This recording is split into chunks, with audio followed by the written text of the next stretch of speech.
So, I'm an architect by profession, but by necessity, I became an activist.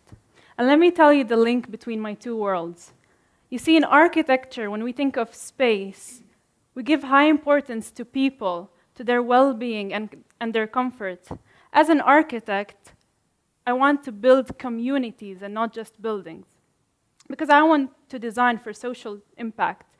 And this realization didn't come from nowhere. So let me tell you my story. You see, in 2011, when the revolution broke out in Libya, months later, I left to Malaysia. I met people from all around the world, and I was very much influenced by them. I met girls like me who argued, discussed, and spoke up their minds, and I became very independent and determined. But in 2016, when I finished my studies, I returned to my home, to Libya. I was 22 years old at the time, and I remember being very fascinated and intrigued by the new changes that were happening post the revolution. But I also remember distinctively being in the airport and looking around me and seeing the lack of women, or in other words, seeing a lot of men. I remember walking in the streets and seeing men, young men who couldn't have been much older than myself, armed with guns. Slowly, reality started to hit me. When I was walking in the streets in Tripoli, I never wanted to be alone. I was always accompanied by a friend or a family member. And this put me in a constant state where I was always on my guard, where it always made me feel stressed. Because you see, being a woman, and a young woman too, you're always being observed. You can go out by yourself in the morning, but you should be back by the evening because you shouldn't be alone at night. So you slowly start to normalize the war experience and you accept it as the norm. When a fight is happening, you just wait it out, you just skip work or school for a couple of days until everything goes back to normal. But the question is, for how long are we going to wait? And so I felt like I was being dragged backwards. And this is when I pushed forward. You see, to me, going back to Libya, to my home, this was stepping out of my comfort zone. But isn't it strange to think that home is not your comfort zone?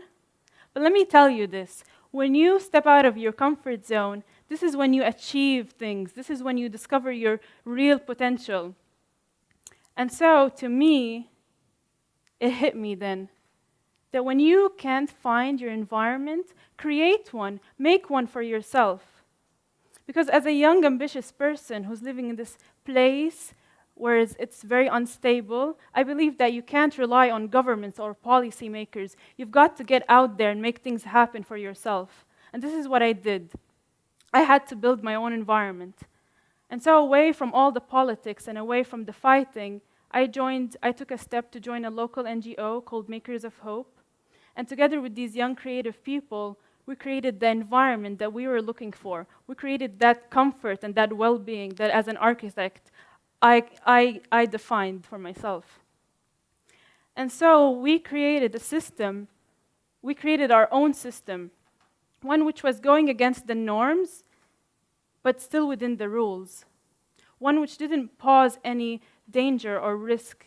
And we focused on young people between the age of 14 to 19 years old, because we didn't want them to be led down that same path as those young men that I saw in the streets. And so we gave them a different kind of education, one which is not available at schools. Because you see, in schools, you're always taught to listen. There's not much opportunities to speak up. It's always the adults who should speak up. And in schools, mixing between gender is always not favorable. It is always frowned upon. So we created that environment where mixing and sharing of views is actually a positive thing.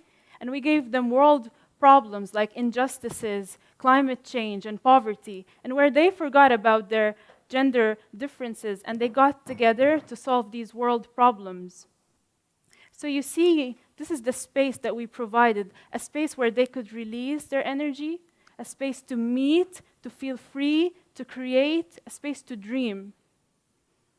A space where we taught them the freedom of mind.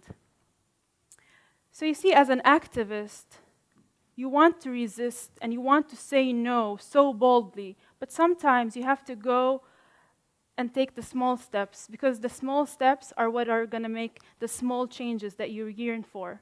So this is Muhammad. Muhammad is 19 years old, and in a country which loses hope, we gave Muhammad hope, and he continues to give hope to 10 more other young people. He's only 19 years old, and he's mentoring 16, 17, and 18 years old young people. And so as young people, and so I realized that youth should be assets to their communities because we belong. And so we reclaimed city spaces in Tripoli. This is the old city, and this is not your average scene in Tripoli, where young people and adults got together to have conversations about art, where we forgot about the political instability, the long queues at the bank, and the fact that you might go home and not find any electricities or light. So you see that as young people, I believe that there are a lot of young people that are still looking for their communities, for their environments. But if you can't find one, then make one. We don't have to rely on those master plans they are designing for us. Because what matters is not the circumstances, but your attitude towards them. So just remember, giving hope in itself is an act of change.